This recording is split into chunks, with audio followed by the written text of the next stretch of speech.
Continuando, pessoal, nossos estudos aqui, a gente já viu aqui, né, a situação da Holanda, né, expulsa agora do Nordeste brasileiro, onde ela estava produzindo açúcar, né, ela vai para Antilhas, e na Antilha ela começa a produzir o açúcar, plantar cana e tal, tudo mais. Então esse é um período que o açúcar brasileiro ele começa a sofrer uma concorrência desse açúcar holandês. Então começa a entrar em crise o mercado de açúcar. Então é nessa hora que o que, pessoal? É nessa hora que, ó, o Brasil aqui, o Brasil é assim, tá? É nessa hora que começa a procura maior por ouro aonde? No interior do Brasil. Então vem gente de todo lugar, os bandeirantes de São Paulo, tal. Os cara começam a procurar ouro e eles acabam encontrando ouro na região aqui de Minas Gerais. De Minas Gerais, pessoal. Quando ele encontra esse ouro na região de Minas Gerais, por volta da segunda metade do século 17, 1600 e lá vai o trem, eles acabam encontrando esse ouro. Vem gente de tudo quanto é lugar para pegar esse ouro, inclusive gente de Portugal, atravessa o mar e vem para cá, certo? Então aí é onde é que se dá uma situação muito interessante, porque os bandeirantes de São Paulo, eles se achavam donos das minas de ouro e chamavam os caras que vinham de fora, nordestino, o cara de outro lugar, de emboaba, tá, pessoal? E aí onde tem as guerras do Emboaba, né? A guerra do Emboaba, que é justamente um dos fatores mais interessantes da guerra, um dos fatos mais interessantes é o Capão da Traição, onde um monte de bandeirantes foram presos, né? E o líder Emboaba disse que não ia matar ninguém, era só eles entregarem as armas, que ele não ia morrer. E quando todo mundo entregou as armas, eles foi e matou todos os bandeirantes. Então isso aí é um episódio chamado de Capão da Traição e está aí envolvendo nessa situação aí dessas minas de ouro também. E é nessa região, é agora nessa situação dessas minas de ouro que começa a aparecer o que? A colônia começa a vir mais para botar mais gente para fiscalizar esse ouro e tal, essa situação toda, né, pessoal?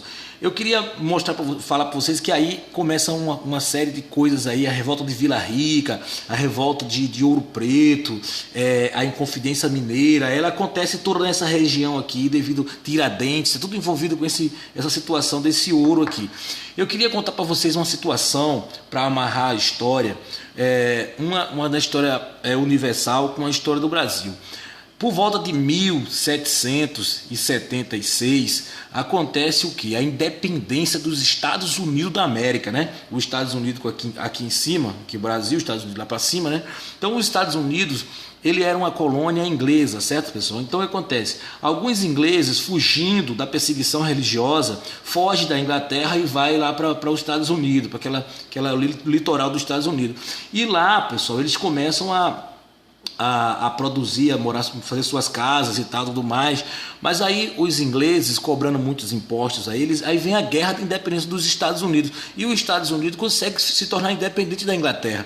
Essa independência dos Estados Unidos da Inglaterra, essa ideia de independência dos Estados Unidos da Inglaterra vai influenciar muito um povo lá na Europa, que é os franceses. Os franceses com essa ideia de liberdade, fraternidade, igualdade, vai fazer o que? A Revolução Francesa em 1789, detona-se a Revolução Francesa. Essa ideia de revolução, de liberdade, tal que está lá na Europa, alguns caras que procuravam ouro, que tinha ouro aqui, mandavam os filhos deles estudar na Europa, tá? E eles ouviam essas histórias iluministas que estavam acontecendo na Europa e vinha para cá para o Brasil pregando essas mesmas histórias. Então é aí onde essas histórias tomam corpo e começa a surgir as revoltas, como a revolta de Tiradentes, a Inconfidência Mineira. Foi baseada, tem a ver a linha de raciocínio com essa linha do tempo aí, tá bom, pessoal? Final da história, pessoal, Tiradentes é enforcado, também tem a Inconfidência Baiana também, ligada também a esse período também, mesmo a Inconfidência Baiana é 1798, então todos os dois aqui, revoltas, né, nesse período aqui, tá, pessoal?